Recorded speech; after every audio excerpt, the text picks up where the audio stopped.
अस्सलाम वालेकुम एवरीवन, आप देख रहे हैं अपनी दुनिया टीवी। मैं हूं आपका होस्ट नुमान इब्राहिम। अभी हम खड़े हुए हैं बिल्कुल कार्डिफ के बाहर, जहां पे दूसरा प्रैक्टिस मैच होना था पाकिस्तान का, पाकिस्तान वर्सेस बांग्लादेश। अनफॉर्चुनेटली बहुत हैवी रेन सुबह से यहाँ पे हो रही थी, तो कॉल ऑफ हो चुका है मैच। और उस तरफ दूसरा मैच जो प्रैक्टिस चल रहा है साउथ अफ्रीका और वेस्ट इंडीज़ का, वो भी अभी स्टॉप हो चुका है, लेकिन वो कॉल ऑफ नहीं हुआ है। बहुत बड़े शायकीन बांग्लादेश के बहुत ज़्यादा फैंस यहाँ पर आए थे। बांग्लादेश जुनूनी फैंस की वजह से मशहूर है।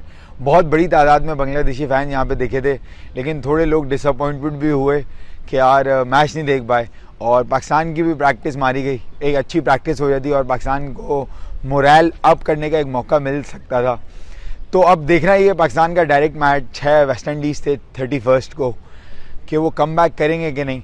मुझे ये लगता है कि लोगों का माइंडसेट ये है कि प्रैक्टिस मैच, लोगों को पता ही नहीं है कि प्रैक्टिस वार्म अप गेम्स होते हैं, उसमें होता क्या। असल में वार्म अप गेम्स जो होते हैं उसमें हम 15 प्लेयर्स को आजमाते हैं।